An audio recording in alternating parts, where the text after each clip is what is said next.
Pemirsa Orang Timur TV, salam hormat, salam NKRI, dan salam Nusantara untuk kita semua.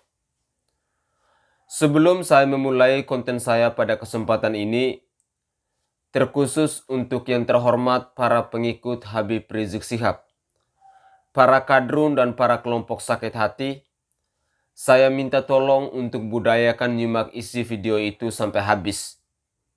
Baru bisa tinggalkan kritik dan saran, biar nggak ada kesan lain gatal lain garuk. Biar diskusi kita itu menjadi lebih berkualitas. Karena ada banyak sekali komentar-komentar yang masuk di video saya yang kesannya itu sama sekali tidak nyambung dengan narasi yang saya utarakan.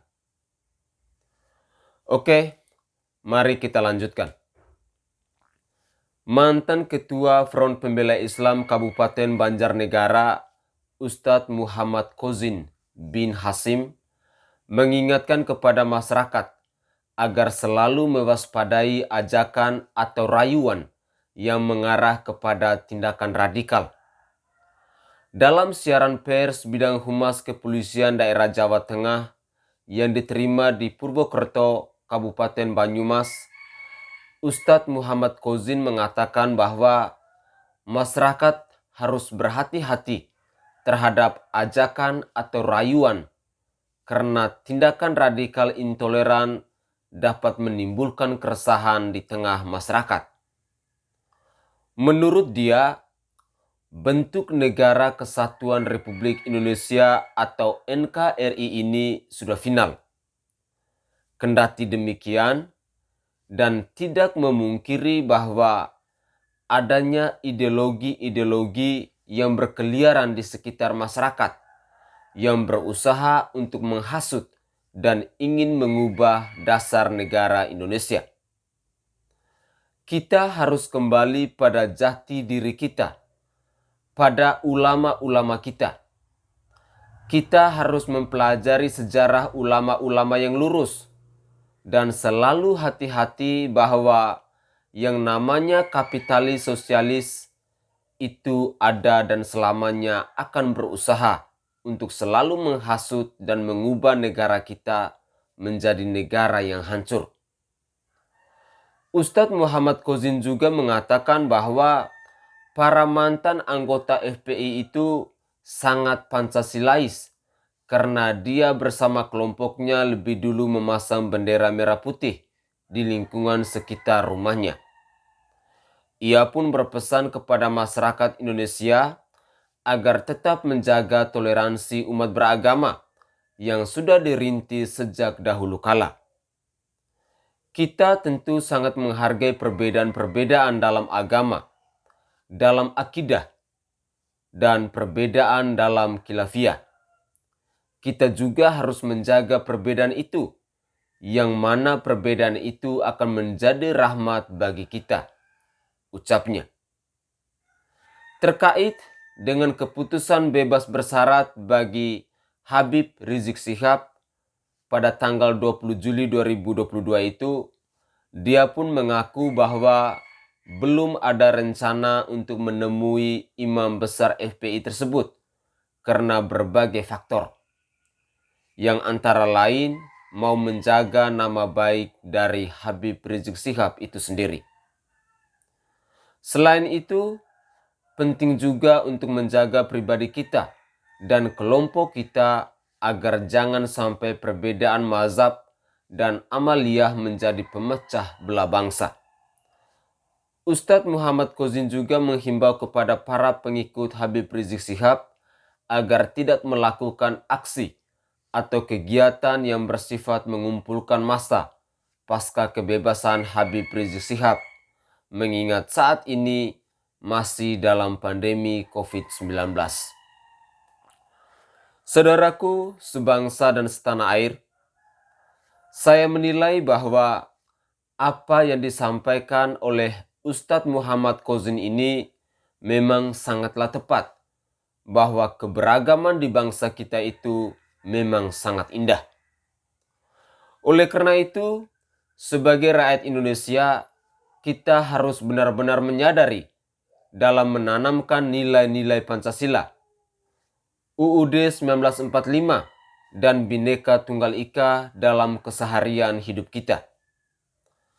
Hal-hal seperti ini tentu punya maksud dan tujuan, yaitu untuk menghindari rayuan atau ajakan dari pihak-pihak lain yang mengarah pada sikap intoleran dan paham-paham radikal.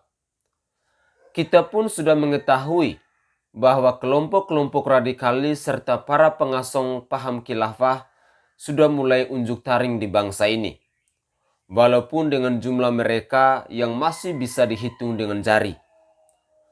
Kelompok pengasong khilafah ini tentu kesadaran mereka dalam ber-NKRI sudah mati, karena mereka berjuang untuk menggantikan ideologi Pancasila dengan paham khilafah. Berjuang untuk jadikan negara Indonesia seperti negara Timur Tengah.